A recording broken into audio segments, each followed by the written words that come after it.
everyone, welcome to the Posey Plays channel. Today we're not going to be playing Minecraft. Unbelievable, right? I actually know other games. It's incredible. This is Territorial.io, and it's a game where you try to take over the world. It totally does not reflect my real-life opinions at all. I would never do this in real life, but you know, it's a fun game. What can I say? In all seriousness, I do realize this is probably the easiest game to play while making commentary, because you basically just have to click a bunch of times, which I know is, like, also a lot of games, but with this one, there's not really that many mechanics to really keep track of. And I just want to kind of sit down and talk, because, you know, I've had a lot of experiences related to writing, and I just want to talk about writing, because I am actually writing a book, and there is a video on my main channel, Posey Writes Stories, where that is discussed in slightly more detail, only as much as I can really reveal, without giving off major spoilers. But you know, regardless, it's a thing that's going on. And let's just say, I've learned a lot during my writing journey so far. The book's currently at about 20,000 words as we speak. It's on chapter 5. It's called The Jonathan Crisis: Rise of the Renegades, for those curious. Again, more information in the video I mentioned before. But yeah, I mean, we're going pretty well. I expect to get the book done perchance by early 2024, maybe like March, maybe April if we're like super farballing. But, you know, it's probably doable. It depends on how I distribute my time moving forward. But I just want to kind of speak about, like, some of the lessons I learned in the process of writing so far. And a big thing that I really had to learn was how to avoid purple prose. Now, you see, I have a creative writing class I'm in, and I think I've discussed it a bit in my Tales from University video. But I'm going to talk about it a bit more here, because it's pretty important for the context of this discussion. You have to understand, folks. I had a lecture in this class where we were going over Stephen King's On Writing, which was, of course, Stephen King. You know, he's pretty niche. Not many people know about him, but, you know, he's an author who my prof wanted to shout out. And, you know, I always appreciate it when professors shout out, like, some very, very obscure authors. But, you know, Stephen King definitely had some valuable information. Some valuable advice to say. And, well, one of the things Stephen King said was, don't use purple prose. He didn't say that exact phrase, but, like, you know, he basically, more or less, claimed that you should be meaning stuff literally with your words that you type, and you shouldn't be using, like, stuff like verbs. I don't know if verbs is the right word. No, I think it is verbs. Is it verbs or is it adjectives? I think it might be adjectives. Guys, I'm stupid. I'm sorry. Yeah, I'm a professional writer, guys. I'm writing a book right now. I'm getting this published, and I can't even tell the difference between verbs and adjectives. But no, I think adjectives. Point is, you know, he wants to shave off the unnecessary, and he wants to make sure you're only being given crucial information, and you're also leaving enough up to the imagination, and you're not, like, over-explaining things. Now, me using purple prose. Now, would I ever do that? Would I ever do? The answer is yes. Yes. I always use purple prose, and it really hurt my dialogue in previous written works. So I've really been working on getting rid of that for my book, and I have to say, I've really simplified the process. I've really stopped worrying about how fancy my dialogue sounds and how fancy my paragraphs are. I think that's been holding me back. I'm just writing short, neat, practical paragraphs that serve their purpose, and as a matter of fact, it's working out very well. I'm actually quite happy with the scenes we've written. I don't know why I said we. I am definitely not being ghost-written in this case. No, this is completely my own work. I would never have someone labor for me. That is against my political views. Anyway, how can we win this game? I'm noticing, like, a distinct lack of people around me who are less strong than me. And this is not what you want when you want to win the game, I have to say. It's not a good sign. It's less than ideal. The best person I could attack is probably this person. I don't think I can get very far with that, though, because I feel like even they have more troops than I do.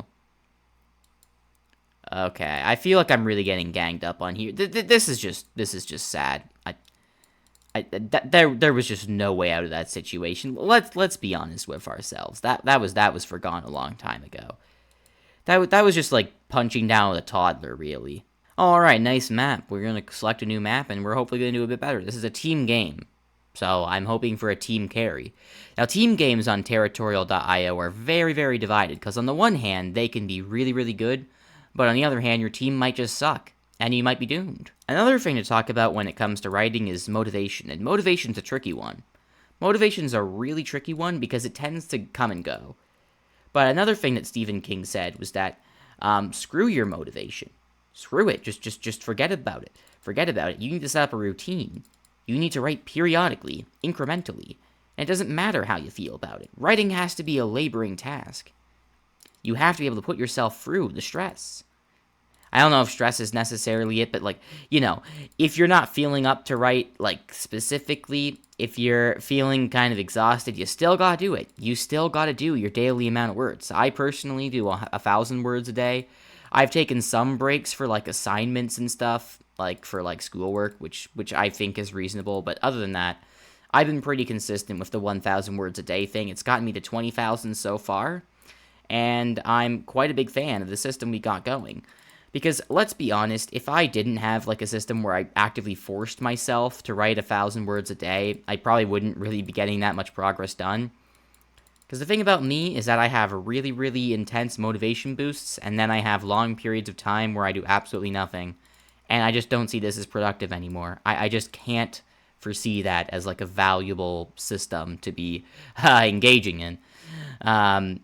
So now I am basically making myself write 1,000 words a day on whatever days I can write it, and then hopefully that's gonna course correct me into having a proper schedule with things. With me ramping up all my content, it feels like that might also be a pretty good idea, just to apply to my content as well. Okay, how is it that this guy is just slightly... This guy isn't even 10 times less powerful than me, and he's tiny. Okay, I think he's gonna become 10 times less powerful than me pretty soon, I have to say. Judging by the way things are going. Okay, you're just sacrificing more of your troops. This is just asking. This is just asking for death. This is just asking for death. Come on. Yeah, get absorbed. Get absorbed, loser. Join the amorphous blob. Blob Nation. Okay. I can go after this person, and then maybe get, like, a couple shots in at, okay, this is getting risky, I have to say. I'm not liking this. I can go for maybe one more. Please connect. No! Guys, do you see how close I was to connecting with this guy? Did you see? Okay, I'm finally there, and I'm getting invaded. Oh, wait, that guy's full sending. Okay. Oh, well, die then. Just die. He really thought that was gonna do something. I'm gonna throw my entire army at Posey. I'm gonna win the game. I'm gonna get so much clout off of killing a 34 subscriber YouTuber. Incredible. And then he just dies.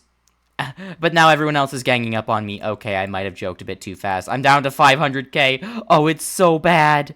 Okay, who do I full send after? There's no hope of winning this. Oh god. I don't even have time. I gotta watch someone embarrassingly try to kill me before that, so you know what? It was worth it. It was so worth it. I'll probably play one more game. I think the last thing I really want to talk about... Should I do Scandinavia or Middle East? I feel like Middle East would be a more fun map. The last thing I want to talk about, though, in regards to writing, is simply, well, outlining. Outlining is a big one, because I've never done that before, except very vaguely.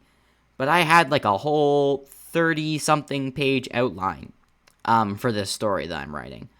A whole 30-something page outline, meticulously planned. I color-coded events for, like, if they're background events or if they're events that the audience knows at the time that they happen, etc., etc., etc. Lore events were, like, in blue. There was a whole color code to this. It was so sophisticated. It was insane, honestly. It was just something else. And I have to say, that's just not something I've really done before, and I feel like it's really been helpful, because I know exactly where the story's going to go. Because I can just pull up the outline document whenever I'm writing a new scene, and I'm like, okay, so what was supposed to happen here? And then I navigate to the exact point in which that scene was supposed to be, and I just read it. I just read the plan, and then I'm like, okay, so that's what I do with this scene. Okay.